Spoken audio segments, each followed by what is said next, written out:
आप सबका आने के लिए बहुत बहुत धन्यवाद, बहुत बहुत शुक्रिया।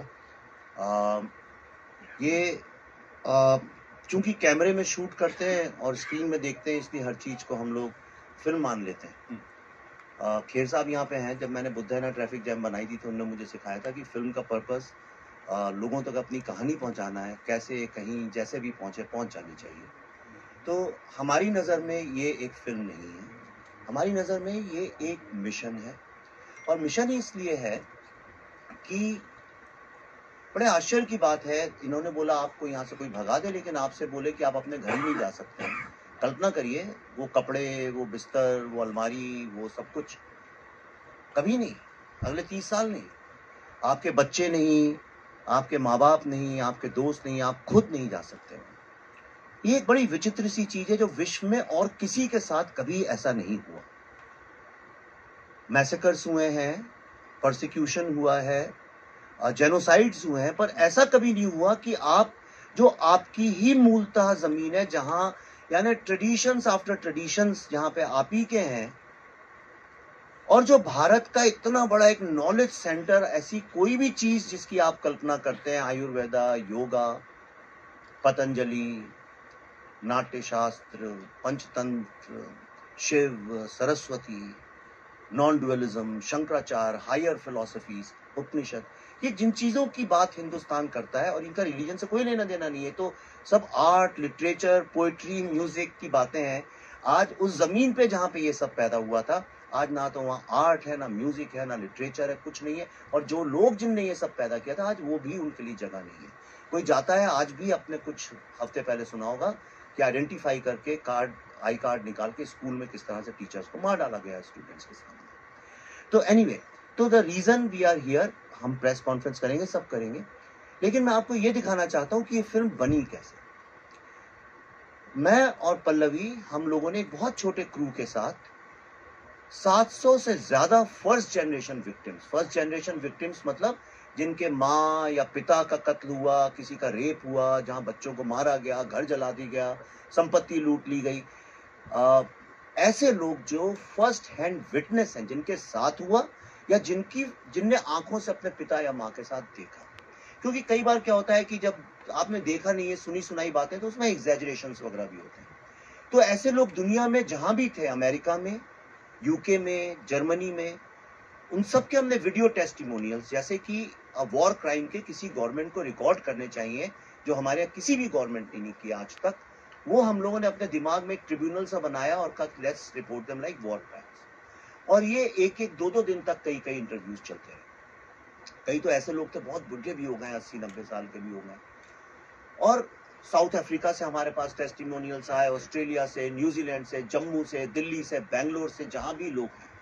और सिर्फ फर्स्ट जनरेशन विक्टिम्स नहीं, बल्कि उस वक्त जो वहां पे डीजीपी पुलिस थे या उनकी फैमिलीज, या जहां डिविजनल कमिश्नर जो थे, वहां लेफ्टिनेंट गवर्नर जो थे जगमोहन साहब, हिस्टोरियंस, जितने भी टॉप लेवल जो ऑथेंटिकेट क्रेडिबिलिटी वाले लोग हैं, जिनको पूरा विश्व मानता है कि ये बोलते हैं तो इसमें अतिशयोक्ति या झूठ नहीं होता है, ऐसे सब लोगों के साथ मिलके on record we travelled and record. ये फिल्म में एक एक शब्द, एक एक सीन, एक एक शॉट जिसको आप विजुअली देखेंगे, इसमें से एक भी चीज ना तो मैंने लिखी है ना मैंने किया है।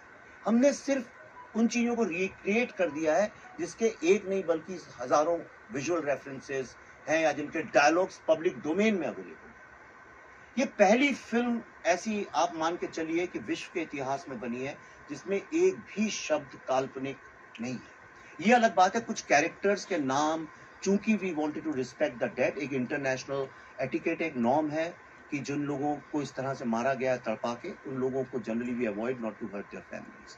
और जो कई सारी कहानियां, उनको एक टाइम लाइन में पिरो दिया गया है। सिर्फ इतनी हमने लिबर्टी ली है। तो मैं अब अगले 20 मिनट आपको वो दिखाना चाहता हूँ जो एक बहुत छोटा अंश है।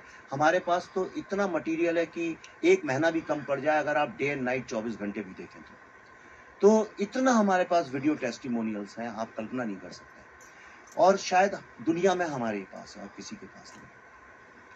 तो मैंने एक सिर्फ आप लोग को दिखाने के लिए एक छोटा सा 20 मिनट की झांकी जिसको बोलते हैं, दिखाने के लिए, सो यू विल अंडरस्टैंड कि किस तरह से वो purest of the emotions we have got और उस पे हमने कैसे फिल्म बनाई है। एक छोटी सी 20 मिनट की जर्नी आप देखेंगे तो आपको इस फिल्म के बारे में ये समझ में आएगा कि ये सिर्फ एक फिल्म क्यों नहीं है, and why it is more.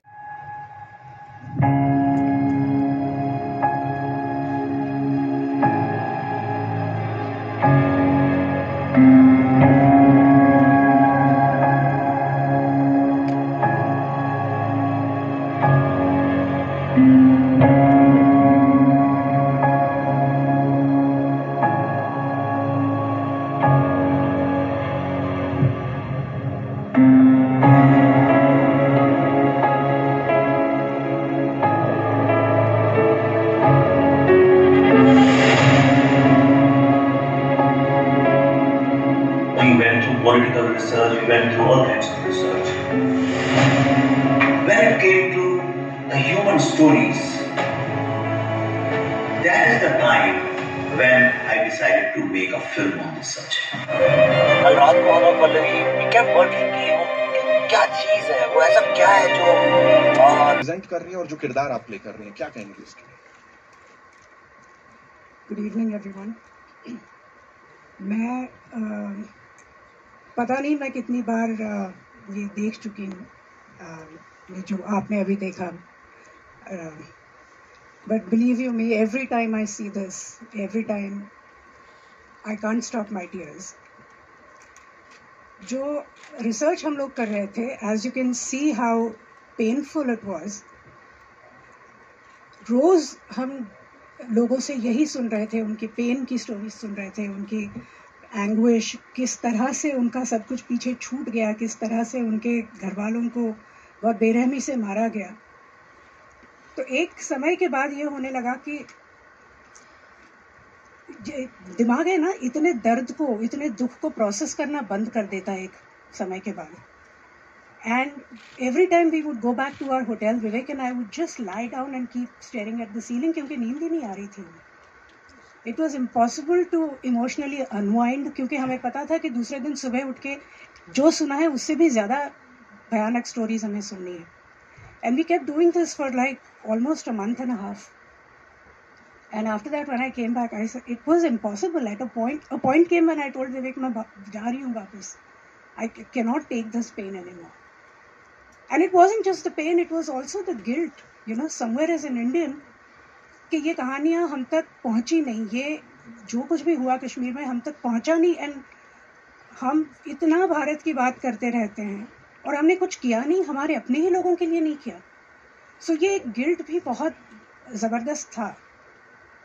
और उसके बाद जब ये स्क्रिप्ट लिखी विवेक ने, and when I realised I am going to play Radhika Menon, मेरे दिमाग में मैंने उसको बहुत बड़ा बना लिया था पहले, विलन को, क्योंकि इतना सारा मैंने सुना था।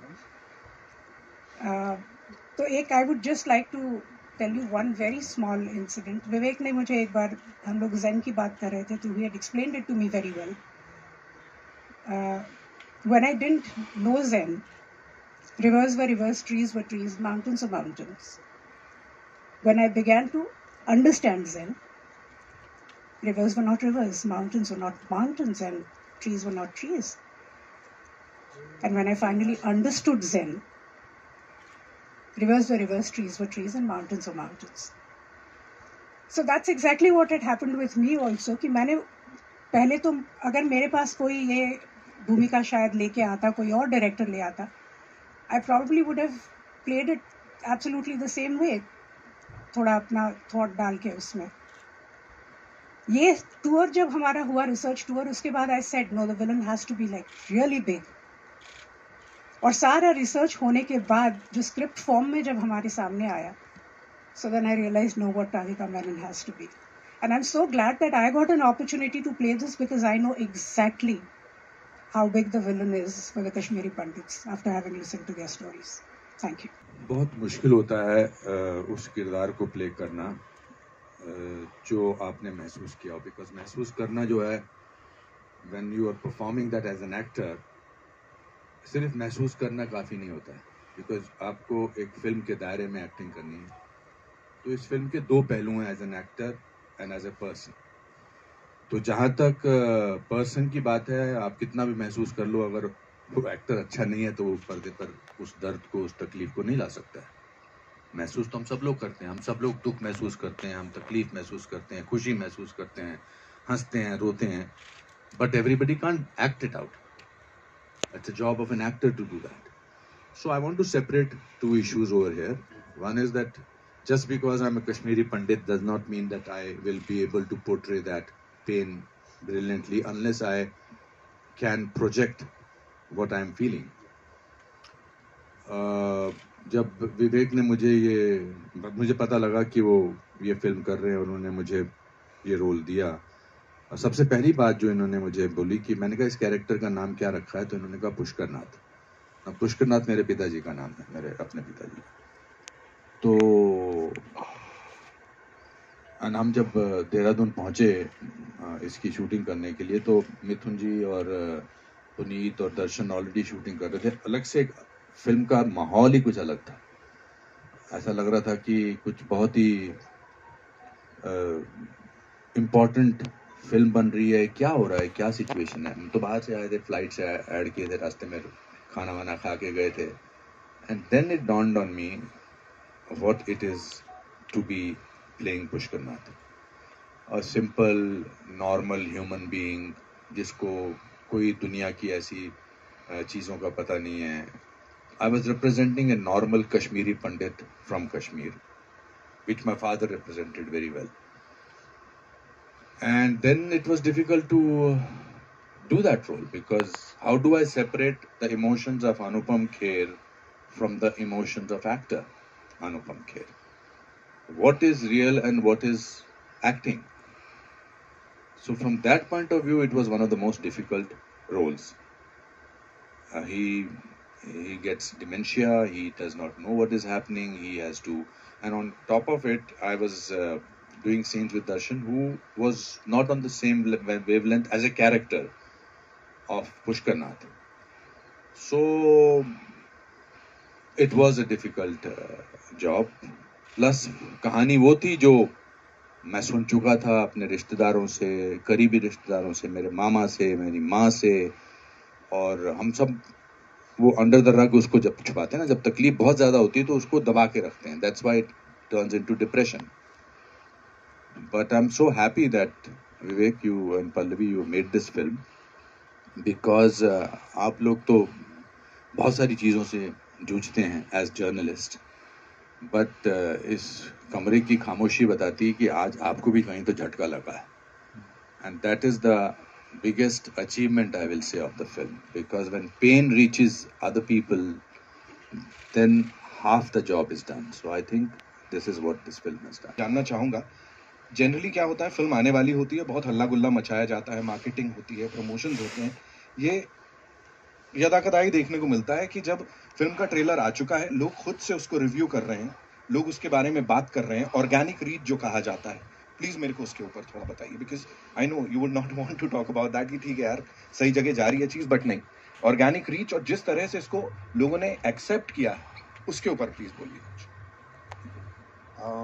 सच बोलूं, बिल्कुल सच बोलना है सर, डिप्लोमेटिकली बोलूं. देखिए, ऑर्गेनिक रीच, ऑफ कोर्स मैं मीडिया का स्टूडेंट हूं, मैंने कम्युनिकेशन में ही पढ़ा है, one of the best institutes in the world.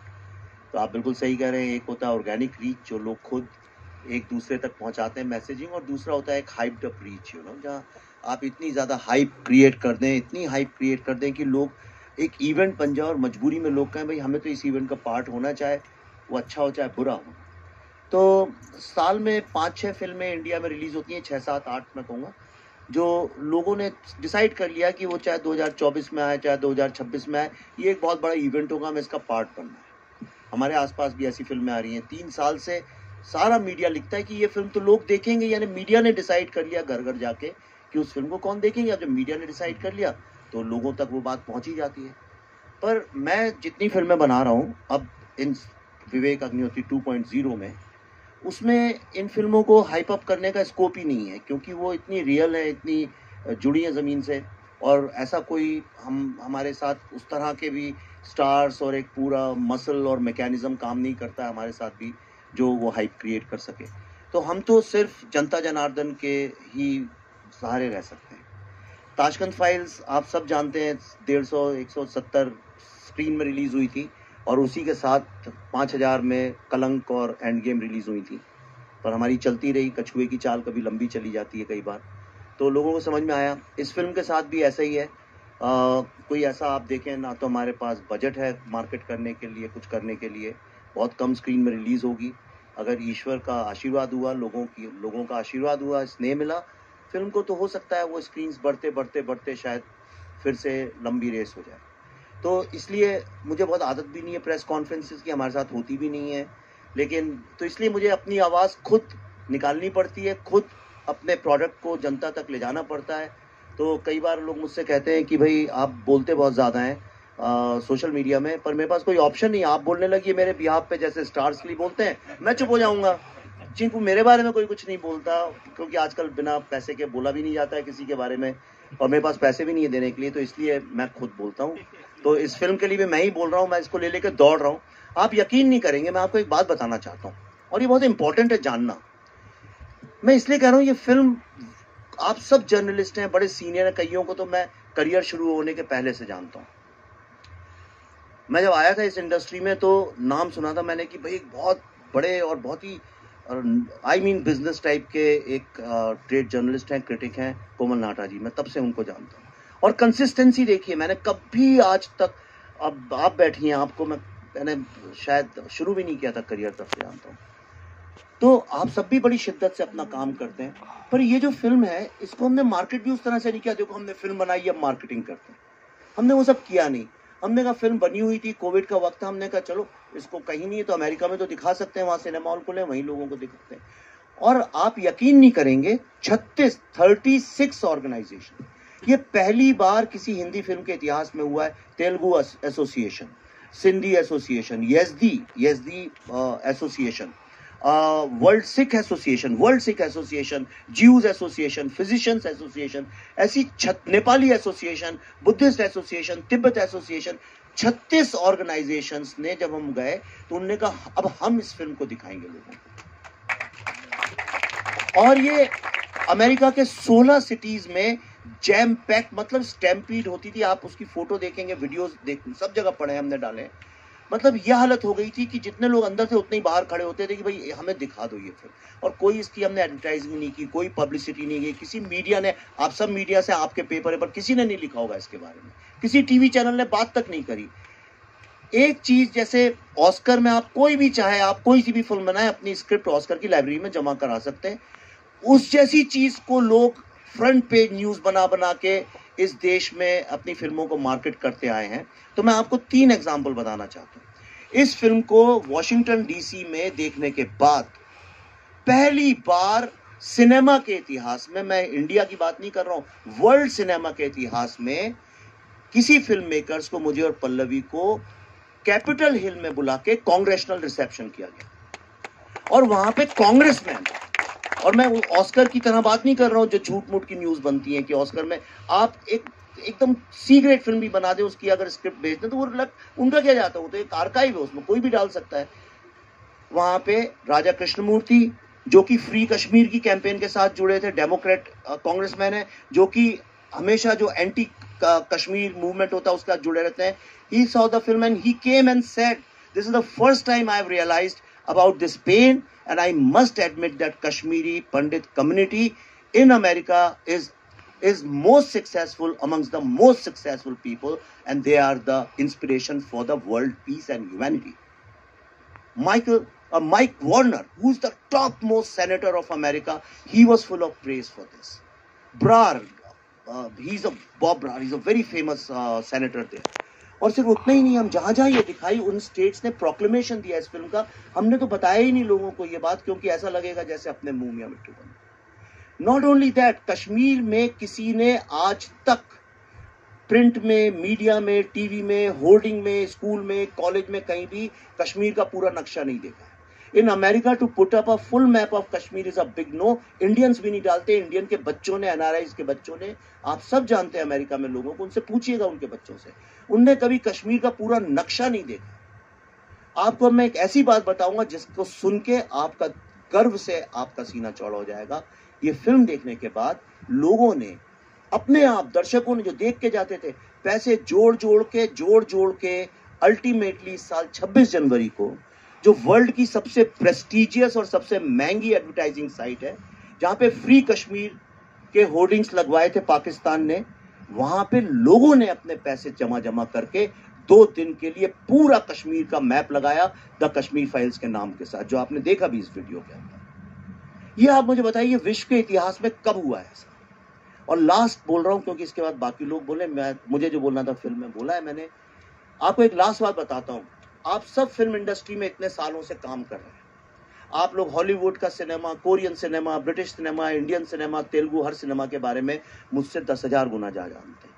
अपने जोर दिए दिमाग पे, कभी आपने किसी फिल्म मेकर को, इंक्लूडिंग हॉलीवुड के टॉप डायरेक्टर्स, कभी किसी को देखा है फिल्म रिलीज होने के 3 महीने पहले अपनी फिल्म ओपन फॉर ऑल जगह 16 शहरों में जाके दिखाना, बिना ये सोचे कि लोग इसके बारे में क्या बोलेंगे, बुराई करेंगे, अच्छाई करेंगे, और एक आदमी ने एक नेगेटिव कमेंट नहीं किया? आप इतने वीडियोस हैं, जो था आके सब रोते थे, चिपकते थे। तो क्योंकि ये फिल्म नहीं है, अगर फिल्म होती तो मैं भी डरता, अरे भाई किसी ने बोल दिया कि अच्छी नहीं है तो इसका बिजनेस खराब हो जाएगा, अगली फिल्म कैसे करूंगा। लेकिन ये हमारे लिए एक जीवन का मकसद, एक मिशन बन गया था, एक कहानी को बताना, और इसीलिए हम लोगों ने ये किया। जो मैं आपको बता रहा हूँ, ये इस फिल्म के अचीवमेंट्स नहीं है, ये बात दर्शाता है जब आप एक सच्ची कहानी लोगों के पास जाएं तो उसका यूनिवर्सल रेजोनेंस होता है। And from India, from this Hindi film industry, we have achieved that. Actually मुझे याद है मेरी पहली मीटिंग पल्लवी मैम के साथ, जब उन्होंने मुझे यही वीडियोस दिखाए थे, और जैसे मैं अभी नम हो रहा हूँ वैसे ही था, मैं कुछ बोल नहीं पा रहा था वो वीडियोस देखने के बाद। फिर विवेक सर से मुलाकात हुई और उन्होंने मुझे स्क्रिप्ट दी फिल्म की, और स्क्रिप्ट पढ़ते वक्त भी मैंने सेम पेन और सफरिंग जो उन लोगों के साथ हुई, जो उन्होंने कैसे सरवाइव किया, वो सब इमेजिन किया, और वही फील हुआ वो दिन। और फिल्म खत्म होने के तकरीबन 2 हफ्ते और लगे होंगे मुझे इस कैरेक्टर से बाहर आने में, और हर नाइट का मैं बता सकता हूँ कि मैं अपने बिस्तर पे सो नहीं पाता था होटल रूम में, क्योंकि मुझे एज एन एक्टर मैं बैक स्टोरी तैयार करता हूँ, बैक स्टोरी तैयार करने में मुझे और वीडियोस देखने पड़ते थे और जानना पड़ता था। और एज मैं कॉलेज स्टूडेंट प्ले कर रहा हूँ, कृष्णा पंडित, जिसकी रुचि पॉलिटिक्स में है, और वो बहुत कंफ्यूज है, उसको लाइफ में बहुत कुछ जानना है, सच्चाई जाननी है जो उसके सामने नहीं आती है, हर तरफ से अलग अलग रूप में उसके सामने आती है, जिसको वो एक्सेप्ट नहीं कर पाता है। तो वो सब जानना, उस कैरेक्टर में जाना मेरे लिए बहुत बहुत डिफिकल्ट रहा। तो ये रोल मेरे लिए मोस्ट डिफिकल्ट रहा, बट मैं अपने आप को बहुत खुशकिस्मत मानता हूँ कि मुझे कृष्णा पंडित कैरेक्टर करने का मौका मिला, क्योंकि ये फिल्म नहीं है, ये एक रियल स्टोरी है, ये इमोशंस हैं लोगों की जो उनके साथ बीती है। एंड आई थिंक जब मैं आज रिव्यूज़ देख रहा हूँ, जितने भी यूट्यूब पे या जहाँ पे भी अवेलेबल है, चाहे वो इंडियंस हों, पाकिस्तानी हों, चाहे वो यूएस से हों, यूरोप से हों, अफ्रीका से हों, हर आदमी इमोशनल था, हर आदमी कनेक्ट कर पा रहा था, क्योंकि ह्यूमैनिटी सबसे बड़ी चीज़ होती है। सो आई एम ब्लेस्ड कि मुझे फिल्म में काम करने का मौका मिला और इतने लिविंग लेजेंड्स के साथ काम करने का मौका मिला। खुलकर बोलने में हिम्मत नहीं की, ना पत्रकारों ने, ना मीडिया ने, गवर्नमेंट ने, किसी ने भी वो साथ नहीं दिया। ये 1990 की बात कर रहा हूँ। था तो जब हमें तो खैर पता था कि क्या हो रहा है, हमारे कुछ क्लोज दोस्त यार वहाँ पे थे। फिर जब विवेक और पल्लवी ने मुझसे कहा कि पुनीत जी हम चाहते हैं कि आप भी फिल्म का एक हिस्सा बनिए, तो इमीडिएटली मैंने यस कहा कि ये मैं करूँगा। और ये एक जो कटु सत्य है, ये यथार्थ है, तो इसे ऐसी बोल्ड सब्जेक्ट को बाहर लाना ये अपने आप में काबिल तारीफ बात है जो विवेक जी ने किया है। उन्होंने इस मुद्दे को उठाया तो ये सराहनीय है, ये बहुत ही ब्रेव अटेम्प्ट है। और मैं ये चाहता हूँ कि ये जो फिल्म है, ये जो सत्य है, ये हर दर्शक, हर हिंदुस्तानी, हर इंसान इसे ज़रूर देखे, ताकि पता चले कि हमारे देश में किस तरह एक मास जो मर्डर किए गए, जेनोसाइड किया गया, ये जो है ये सत्य सामने आना चाहिए ताकि दोबारा ऐसा कभी भी हिंदुस्तान में ना हो। Thank you sir. Atul sir, क्या कहना चाहेंगे आप? मुझे गर्व है कि मैं इस फिल्म का हिस्सा हूं और विवेक जी के लिए मैं हिम्मत की दाद दूंगा कि आज तक किसी ने ऐसी हिम्मत नहीं की इस विषय पे फिल्म बनाने की, और जो कहानी जो घटना घटी उस पर सच्ची फिल्म बनाने की किसी ने हिम्मत नहीं की। इनफैक्ट कहीं की भी सच्ची घटना इस तरह की जो होती है हिम्मत लोग कर नहीं पाते। तो और बस यही कहूँगा जो पुनीत जी ने कहा कि जिस ईमानदारी से, जिस मेहनत से, जिस सच्चाई को इसे फिल्म बनाई गई है, उसी ईमानदारी से प्लीज सब लोग ये फिल्म देखें। और ज्यादा बादशाह, आपके लिए मेरा सवाल ये है कि इतने सारे दिग्गजों के साथ काम किया आपने, फिर आपका जो एक किरदार है उसकी बात सोशल मीडिया पे बड़ी हो रही है, जिस हिसाब से दिखा है, people are talking about it. और जैसा हमने ऑर्गेनिक रीच की भी बात की, आज के ज़माने में इतनी जल्दी होता नहीं है कि लोग खुद से बात करें। क्या कहना चाहेंगे इस पूरी जर्नी पे? सबसे पहले नमस्कार सभी को। मैं सबसे पहले इस पूरी ये जो मेरे साथ हो रहा है, I am a very normal person. मैं खुद रियल लाइफ में कश्मीरी हिंदू रेफ्यूजी हूँ और एक्टर भी हूँ। मेरे लिए it's a dream come true. Of course इधर बैठना भी और ये फिल्म करना, ये सब हो चुका है। मैं कभी कभी I still take time to realise कि ऐसा हो गया था। हम लोग सेट पे होते थे सर के साथ, सबके साथ। एंड ये जो फिल्म मेरे लिए बहुत ही relive, I had to relive the whole horror. But sir and ma'am have been especially very very sensitive.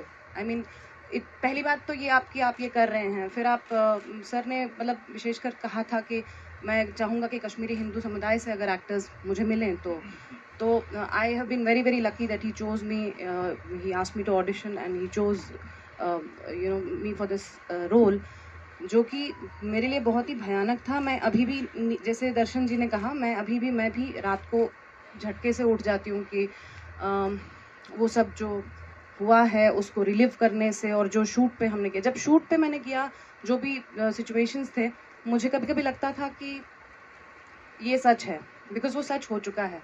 So we were reliving that. लेकिन मुझे लगता था कि मतलब वो मैं differentiate between real and this. तो फिर मुझे खुद को रियलाइज करना पड़ता कि नहीं, I am in a very safe environment, it's just shooting, because that's why it's not a film.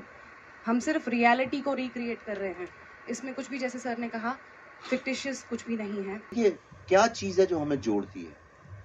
हम लोगों को पैसा नहीं जोड़ता है। जो लोगों को, इंसानों को जोड़ता है आपस में, वो है कल्चर। बिना कल्चर के हम जानवर हैं। हमें कल्चर जोड़ता है। कैसे? आप कहीं और से हैं, मैं कहीं और से हूँ, आप कहीं और से हैं, लेकिन जब हम खाना खाने बैठते हैं तो हम एक हो जाते हैं। हम जब खाना शेयर करते हैं या हम गाने गाते हैं साथ में, या कपड़ों को लेके, त्योहारों को लेके, म्यूजिक से, आर्ट से, कहानियों से, लिटरेचर से, ड्रामा से, फिल्मों से, हम क्यों OTT और फिल्मों का एक्सपीरियंस अलग है। फिल्म जब हम 300-400 लोग एक साथ बैठ के देखते हैं तो एक साथ हंसते हैं, एक साथ रोते हैं, एक साथ उठ के चले जाते हैं। तो ये कल्चर जो है वो इंसान को जोड़ता है। अब एक बहुत बड़ी समस्या ये हो गई कि कश्मीर में आज कल्चर के नाम पे कुछ बचा नहीं है। एक मोनोटोनिक चीज है, कोई डाइवर्सिटी। कश्मीर इतना डाइवर्स था, भारत से जगह जगह से, केरला से, बंगाल से, सब जगह से लोग वहां गए थे और वहां रिसर्च करके सब अल्टीमेटली पंडित, जिनको आज बोलते हैं पंडित, मतलब the highest intellectuals and the scholars of a subject. तो वहां पे पंडितों का एक समूह बना और वो इंडिया का जितना भी रिसर्च है, 90% से ज्यादा जो इंडिया का रिसर्च है सारा वहां हुआ। इतनी डाइवर्सिटी थी। आज डाइवर्सिटी नहीं है, जीरो डाइवर्सिटी है। वहाँ म्यूजिक नहीं है, आर्ट नहीं है, लिटरेचर नहीं, खाने में डाइवर्सिटी नहीं है। मैंने खाने के बारे में एक ट्वीट किया था, मैं वेजिटेरियन हूँ तो नहीं मिल रहा, तो मैंने कहा भाई अब नया जो कश्मीर बन रहा है इसमें वेजिटेरियन खाना भी मिलना चाहिए। तो उन्होंने फतवा इशू कर दिया मेरे नाम पे। उन्होंने कहा आप कौन होते हैं हमारे खाने के बारे में बोलने वाले? और अल्टीमेटली 20-30 सिक्योरिटी के साथ हमें कश्मीर से वापस आना पड़ा। तो ना डाइवर्सिटी है, कुछ भी नहीं है। ये जो फिल्म है, जैसा आप सोच रहे होंगे शायद वैसी ना निकले, क्योंकि ये फिल्म एक बहुत ही अलग तरह के थॉट की है और ये इस बात पे एम्फेसिस देती है कि आप आपसी मतभेदों के साथ रह सकते हैं, आप झगड़ा करके मारपीट करके भी साथ में रह सकते हैं। कितने लोग हैं पड़ोसियों के झगड़े हो जाते हैं। आप दिल्ली में तो मैं रहता था तो 24 घंटे में देखता था ऊपर नीचे फर्स्ट फ्लोर सेकंड फ्लोर में बरसाती वालों का ग्राउंड फ्लोर से झगड़ा होता, फिर 2-4 घंटे के बाद फिर हो जाते थे, फिर साथ में लोहड़ी का त्योहार और कोई साथ में मनाते थे। वो सब क्योंकि फिर साथ में जैसे गाना गाने लगे, अंताक्षरी हुई, एक फिर से दोस्त हो गए। आपकी शादी हुई, मैं चला गया, फिर दोस्त हो गए। लेकिन जब ऐसा कुछ भी नहीं है, सिर्फ एक खालीपन विरावान सा है, और हम लोग भी जो जाते हैं, हम जाते हैं डल लेक पे सेल्फी खींचते, गुलमर्ग में वापस चले आते हैं, हमें कुछ पता चलता नहीं है। यानी डाइवर्सिटी एक बहुत ही देखिए डेंजरस सिचुएशन ये है कि मैं आपको एक छोटा सा किस्सा बताता हूं, उससे आपको सब समझ में आ जाएगा। मैं किसी भी रिलीजन के अगेंस्ट नहीं हूं, क्योंकि मैं खुद ही किसी रिलीजन पे ज्यादा नहीं मानता। मैं गर्व से एक हिंदू कल्चर, हिंदू फिलॉसफी, क्योंकि बचपन से मैंने देखा है, सीखा है, और वो मुझे जीने का एक सहारा देती है। लेकिन आप क्या प्रैक्टिस करते हैं, क्या नहीं करते हैं, मैं उसकी आदर करता हूं, मुझे उससे कोई आपत्ति नहीं है। और मैं जानता हूं कि मुझसे अलग लोग इस दुनिया में रहते हैं। यही तो सारे विश्व के इंसानों का नेचर है। सब जानते हैं कि अलग विचार के, अलग फेथ के लोग हैं। हम एक शूटिंग कर रहे थे तो पल्लवी एक शिकारा में बैठी हुई थी, और छोटी 1-2 बच्चियों को हमने बुलाया था, 8-9 साल, 7-8-9 साल की, जो ज्यादा जानती नहीं है, बहुत ही इनोसेंट बच्चियां। वो पल्लवी के दोनों तरफ बैठी थी। तो हम कैमरा जब शिफ्ट कर रहे थे, उदय जी हमारे डीओपी सर हैं यहाँ पे, और तो एक बच्ची, शायद 1 बजा होगा दोपहर का, नमाज का टाइम, तो पल्लवी से उसने बोला, आप नमाज पढ़ने नहीं जाएंगी? तो पल्लवी ने बोला, नहीं मैं तो नहीं जाऊंगी। तो कहली, क्यों नहीं जाएंगी आप नमाज पढ़ने? पल्लवी ने कहा, इसलिए क्योंकि मैं मुसलमान नहीं हूँ। तो कहने लगी, अरे ऐसा कैसे हो सकता है, आप कहीं नहीं जाती नमाज पढ़ने? पल्लवी ने कहा, नहीं देखो ऐसा है, मैं हिंदू हूँ इसलिए मैं नमाज नहीं पढ़ती हूँ। कहने लगी, तो क्या हुआ, नमाज तो हर कोई पढ़ता है। एक 8-9 साल की बच्ची, 10 साल की बच्ची, दुनिया में कोई भी बच्चा हो इस बात को जानता है कि अलग अलग फेथ के लोग होते हैं। पर कश्मीर में 1990 के बाद जो पैदा हुए हैं लोग, उनको कुछ आइडिया ही नहीं है इस बात का कि दुनिया में डाइवर्सिटी नाम की चीज है। इसका भारत और कश्मीर और पाकिस्तान से कुछ लेना देना ही नहीं है। आप एक पूरी की पूरी जनरेशन जो है वो इतनी इग्नोरेंस के साथ बड़ी हो रही है। मेरा जो ड्राइवर था टैक्सी का, वो लाल रंग के जूते पहनता था। तो मैंने उससे एक दिन शूटिंग के दौरान यही पूछा, वो बड़े अजीब से लंबे लंबे रेड बूट्स थे, तो मुझे थोड़ा अजीब भी लगते थे, चमकते हुए लाल। तो मैंने उससे ऐसे ही चिढ़ाते हुए बोला, क्यों भाई बड़े अच्छे जूते पहन रखे हैं, कहाँ थाईलैंड से लाए हो, फॉरेन से लाए हो? कहता हाँ। तो मैं सोचा शायद थाईलैंड का नाम लेगा, 20-25 हजार रुपए के टिकट में कोई भी चला जाता है आजकल थाईलैंड में। तो मैंने बोला थाईलैंड से? वो बोला नहीं, दिल्ली से। इंडिया में नहीं बोला उसने, दिल्ली से। और मैं यकीन से कह सकता हूं, थोड़ी तो मैं भी समझ रखता हूं इंसान की, मैं आपको गारंटी से कह सकता हूं, उसने जिस इनोसेंस से बोला था, उसको आइडिया ही नहीं था इस बात का कि वो जो कह रहा है वो गलत है। तो ये जो हमने क्रिएट कर दिया, ये फिल्म यही आपको बताएगी कि क्या होता है जब आप एक सोल को खत्म कर दें, कल्चर को, आर्ट, म्यूजिक, लिटरेचर, आर्किटेक्चर, इन सब चीजों को खत्म कर दें, तो वो किसका लॉस है? क्या वो कश्मीर का लॉस है? क्या वो हिंदू मुस्लिम का लॉस है? क्या वो भारत का लॉस है? या पूरी ह्यूमैनिटी का है? अगर कोई आज सिलिकॉन वैली को जाकर डिस्ट्रॉय कर दे तो किसका लॉस है? वो आपका और हमारा भी तो लॉस है।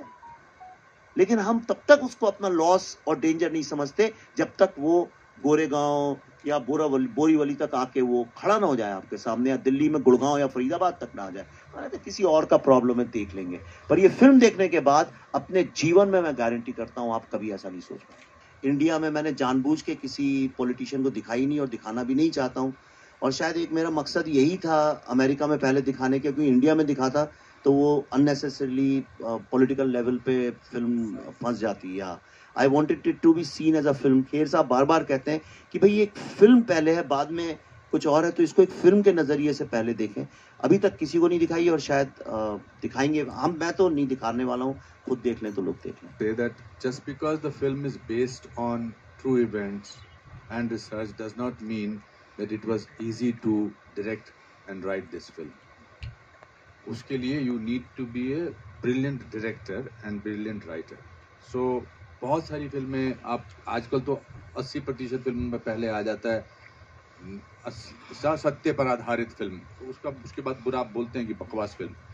तो जरूरी नहीं कि सत्य पर आधारित जो फिल्म है वो बहुत कमाल की ही होगी वही। तो इसलिए जहाँ तक मेरी बात है कि इतना इन्होंने रिसर्च किया था that I was mesmerised and very impressed और उसका नतीजा ये है कि आप ये जब न्यूयॉर्क में जो मेरा उन्होंने इंटरव्यू किया, वो न्यूयॉर्क में मुझसे इंटरव्यू करने ही आए थे, because I belong to the same community. मैं और Bhasha are the only two people who sort of kept hugging each other after every shot, because she plays my daughter-in-law and Darshan plays my grandson. But मेरा और भाषा का हम एक दूसरे का एक साइलेंट एक्सचेंज ऑफ एक्सप्रेशन जाता था कि ये सच है, ये जो भी दिखाई दे रहा है ये सच है. मेरा पर्सनल एक्सपीरियंस जो मेरे बिल्कुल इमीडिएट फैमिली में हुआ, वो मैं हमेशा बोलता हूँ कि मेरे जो मामा थे, मेरे मदर के छोटे भाई, और मेरी माँ बार बार इसका जिक्र करती है, उन्होंने अपनी पूरी ज़िंदगी पैसे जोड़ जोड़ के, वो ओवरसीयर थे वहाँ पर, और ओवरसीयर को क्या बोलते हैं नॉर्मली, ओवरसीयर ही बोलते हैं, हाँ. तो typical overseer is a very typical small town word. तो वो इंजीनियर से जो छोटे होते हैं उनको ओवरसीयर बोलते हैं. तो उन्होंने बड़े मुश्किल से पैसे कमा के, उनका एक सपना था कि कश्मीर में, श्रीनगर में अपना एक घर बनाएंगे. तो उन्होंने वो घर जैसे तैसे 86, 85, 87 में बना लिया, और बड़े खुश थे कि अपना उनका एक घर था. और जैसे ही उन्होंने घर बनाया, उसके कुछ 6-7 महीने बाद ये थ्रेट्स आनी शुरू हो गई कि आप निकलो यहाँ से. एंड फिर ऐसी थ्रेट्स आई कि भाई हमने आपके पड़ोसी को मार दिया है, उसकी लाश वहाँ पड़ी है, अब अगर आप अगले कुछ दिनों में नहीं छोड़ेंगे तो हम फिर आपकी लाश किसी और के घर पर होगी. सो एक रात को एक फिएट गाड़ी में जितना सामान वो डाल सकते थे, जिंदगी भर की पूंजी, एक फिएट गाड़ी में, 4 उनके खुद के अपने सदस्य थे, बेटा, बेटी, उनकी बीवी, और वो वहां से निकल गए और दिल्ली में जाकर कहीं वो सेटल हो गए. और उनका सदमा उनको इतना गहरा पड़ा कि he died after couple of years or 3 years. And so that is what we have seen. जैसे जब आप किसी के घर से किसी को निकालते हैं, तो आप सिर्फ उनको दीवारों से या छत से या उनके आंगन से नहीं निकालते हैं, आप उनको उस जगह की आबो हवा से, उस जगह की खुशबू से, उस जगह के वातावरण से, उस जगह की आदतों से वहाँ से निकालते हैं.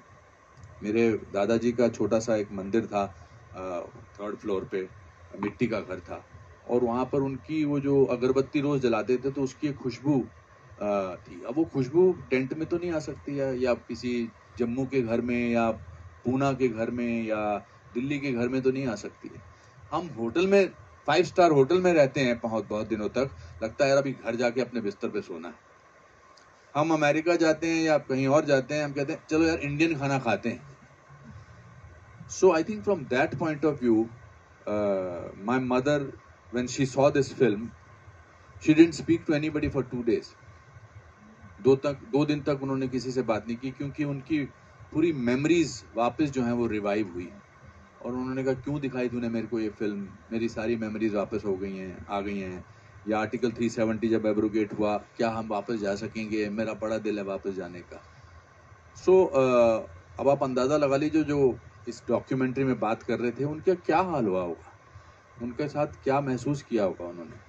So from that point of view, it's, आप बार बार काफ़ी लोग बोल रहे हैं आंखें नम है. आई थिंक इसका सदमा जो है ना, इसकी तकलीफ जो है वो आत्मा तक गई है. कश्मीर में आज आप जाओ, मुझे याद है जब बचपन में मैं जाता था तो निशाद गार्डन जाते थे, शालीमार जाते थे, पिकनिक पे जाते थे, खीर भवानी टेम्पल जाते थे, वहाँ की नदियों में घूमते थे, हंदवारा, सोपोर, ये सब जगहें हैं वहाँ की. अब कश्मीर की आत्मा जो है वो घायल है. अब वहाँ बाब वायज नजर आती हैं, सुनसान इलाका है, कुछ अजीब सा वातावरण है. So this film will not only revive those memories for millions of people, पर शायद कुछ लोगों के घाव भी भरेंगे.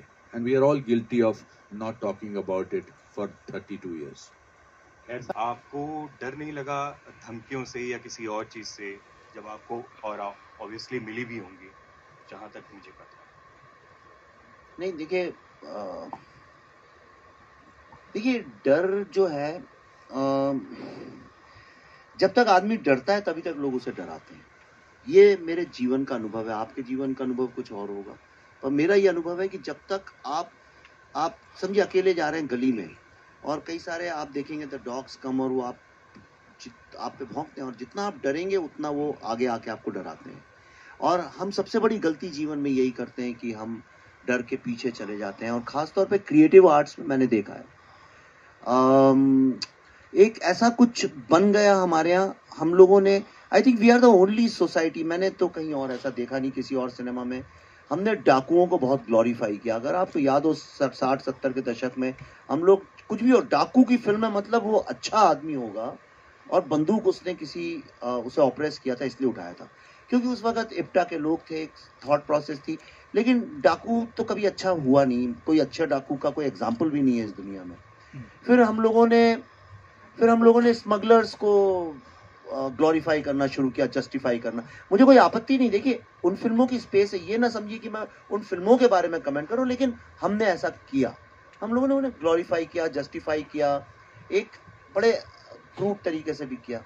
फिर हमने नक्सल लोगों को जस्टिफाई करना शुरू किया। हमने कहा कि नक्सल आदमी इसलिए बनता है कि उस पर अत्याचार होता है, लेकिन हर रोज आप पेपर पढ़ते ही नहीं, हर रोज 2-3 किस्से मिलेंगे, उन्होंने स्कूल जला दिए, हॉस्पिटल जला दिए, सड़कें तोड़ दी, 6 महीने के बच्चे का हथौड़े से सर फोड़ दिया, ये रोज के किस्से, उसके बारे में कभी कोई फिल्म नहीं बनाता। तो और फिर हमने टेररिस्ट लोगों को, ऐसा नहीं है फिल्में नहीं बनी हैं कश्मीर के ऊपर या कश्मीर के कॉन्फ्लिक्ट के ऊपर, कितनी बनी है, कोई कमी, कितनी बड़े बड़े स्टार्स ने काम किया उनमें, ऋतिक रोशन ने किया मिशन कश्मीर में, और बड़ी बड़ी फिल्में बनी है, छोटी भी नहीं बनी है। आप देखिए लव स्टोरीज बनी है, कश्मीर की कली में उस वक्त इतना प्रॉब्लम नहीं था, लेकिन अभी रिसेंटली प्रॉब्लम पे, कॉन्फ्लिक्ट पे बहुत बनी है। और कम से कम 15-20 फिल्मों, मैंने रिसर्च किया, 15-20 फिल्में तो मैं जानता हूँ बाय नेम, जो आप नहीं जानते होंगे। बहुत सारे, कुछ इंग्लिश में बन गई, कुछ छोटी मोटी बन गई, कुछ फेस्टिवल में चली गई, लेकिन ये जो 15-20 फिल्में जो मैंने देखी रिसर्च के दौरान, वो सारी फिल्में एक ही बात कहती थी कि आर्मी जो है लोगों का रेप करती है, उनको मारती है, इसलिए सारे ये लोग जो है बंदूक उठाते हैं और टेररिज्म को जस्टिफाई कर रही थी। वर्ल्ड की कोई सिविलाइज कंट्री आज की तारीख में टॉलरेट नहीं कर सकती है कि आप टेररिज्म को फिल्मों में जस्टिफाई करें। एक फिल्म का नाम बता दीजिए आप मुझे, मैं चैलेंज करता हूं, आप मुझे एक फिल्म का नाम बता दीजिए जहां पे टेररिज्म को ग्लोरीफाई किया।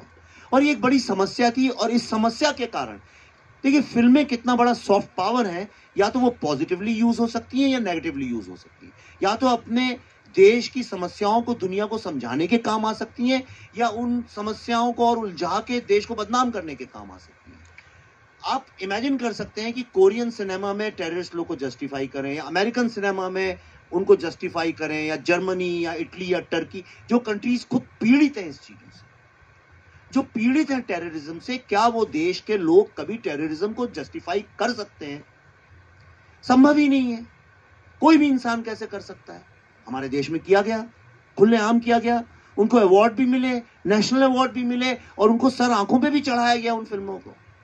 तो मुझे उनसे कोई आपत्ति नहीं है, लेकिन मेरा एक सवाल है, और ये जेन्युइन सवाल है, आप मेरी आवाज से पहचान सकते हैं सवाल कितना जेन्युइन है। वो ये है कि एक फिल्म अगर कश्मीर जेनोसाइड पे बनती है तो उसको रोकने की इतनी सारी क्या कोशिश, क्यों नहीं उसको मेन स्ट्रीम मीडिया का सपोर्ट मिलता है उसी तरह से?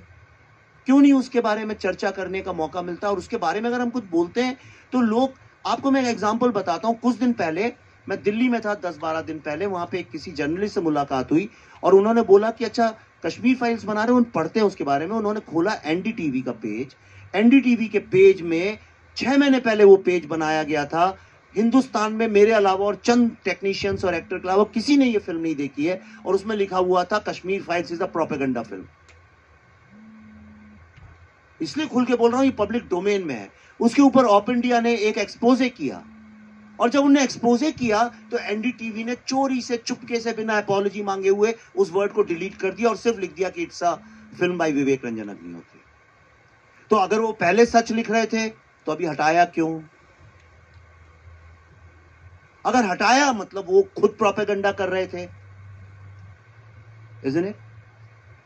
फिल्म इंडस्ट्री के भी जो टॉप एंटरटेनमेंट, जो अपने को एंटरटेनमेंट लीडर्स मानते हैं, जब इस फिल्म का ट्रेलर आया और दुनिया का हर आदमी इस ट्रेलर के बारे में बात करने लगा, पाकिस्तानी लोग रोने लगे जब ट्रेलर देख देख के, तो उन लोगों को मजबूरी में, क्योंकि कश्मीर फाइल्स का नाम लिखो तो एसईओ मतलब आपको ज्यादा वेबसाइट में फुट ट्रैफिक मिलता है, तो इसलिए उन्होंने कश्मीर फाइल्स का यूज तो किया नाम कि the Kashmir files trailer is out, but please read how we had reviewed his last film, The Tashkent Files, और उसमें लिखा था Tashkent Files was a second grade film of a third rate politics.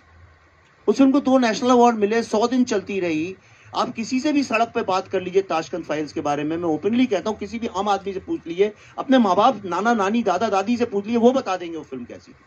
मुझे इससे भी आपत्ति नहीं कि सेकंड ग्रेड बोले, थर्ड ग्रेड बोले, लेकिन कश्मीर फाइल्स के ट्रेलर में 3 साल पुराना रिव्यू.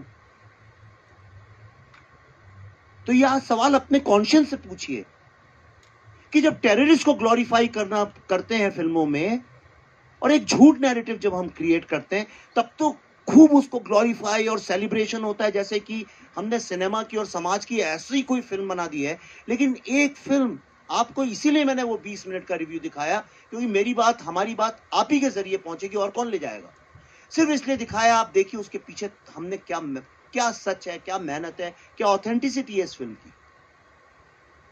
पर दुख की बात यह है कि इसके लिए इतनी जद्दोजहद, इतना स्ट्रगल, अपने माँ बाप, अपने भाई बहन की सच्ची कहानी सुनाने के लिए अपने देश में मुझको स्पेशली इस तरह से आउटकास्ट किया जाता है.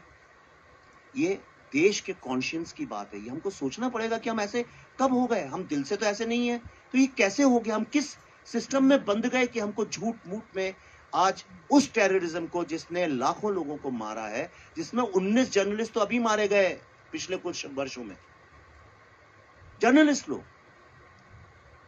पर हम चुप बैठे.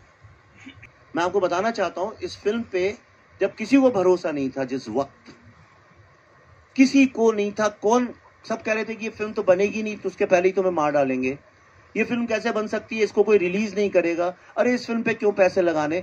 जब किसी को भरोसा नहीं था, तब एक व्यक्ति हैदराबाद से, ही सेड, विवेक जी आपको जो बनाना है बनाओ, and he is a very big producer in Telugu cinema. He said जो बनाना है बनाओ, मुझे कुछ जानना भी नहीं है, blindly I am supporting your film. Abhishek Agrawal ji यहाँ पे हैं, आइए सर. और ये ऐसे कपड़े इसलिए पहने, ने 40 दिन की मन्नत मांगी, जमीन में सोते हैं, वरना बड़े खूबसूरत कपड़े पहनते हैं. ये एक बहुत अच्छे. तो इसका भी एंगर डालेंगे, भगवे ने बनाया.